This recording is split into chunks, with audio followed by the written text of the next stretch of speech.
তিব্বত সীমান্তে বাঁধে ভাঙন, নতুন করে বন্যার শঙ্কায় নেপালে সতর্কতা জারি। এখনো পর্যন্ত 475 জনের মরদেহ উদ্ধার। সাময়িক বন্ধের পর ফের অভিযানে চীন। সৌদিতে সোফা কারখানায় আগুনে মারা যাওয়া 9 প্রবাসীর জানাজা শেষে দাফন। নাটোর, নওগাঁ, রাজশাহীতে নিহতদের পরিবার সহ স্থানীয়দের শোক।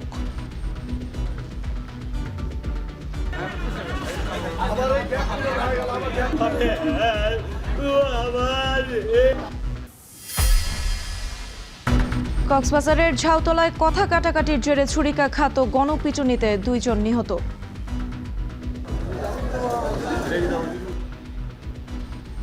খুনের ঘটনায় কার্যকর তদন্তে ঘাটতি, অহরহ মিলছে জামিন।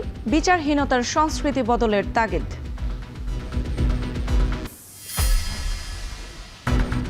সরবরাহ বাড়ায় স্বস্তি ফিরেছে রাজধানীর সবজির বাজারে। দাম বেশি আলু পেঁয়াজের। এ সপ্তাহেও চড়া মাছের বাজার, নাগালে আসেনি ইলিশ। 15-20 দিন ধরে দামটা আগের চেয়ে বেশি। মাছ আছে কিন্তু কোয়ালিটির মাছ পাওয়া যাচ্ছে না। কোয়ালিটির মাছ কিনতে গেলে দাম বাড়বে। সব নিত্যপণ্যের দাম শুধু বাইরেই চলছে। আর মাননীয় প্রধানমন্ত্রীর কাছে আকুল আবেদন জানাবো যাতে বাজারটা আপনারা একটু নিয়ন্ত্রণ করেন। এবং বয়স এগুলেও পরিকল্পনায় পিছিয়ে ঢাকা। ব্যবস্থাপনায় গাফিলতি দেখছেন নগরবিদরা। পূর্বাচল সহ নতুন ঢাকা নিয়ে হতাশা।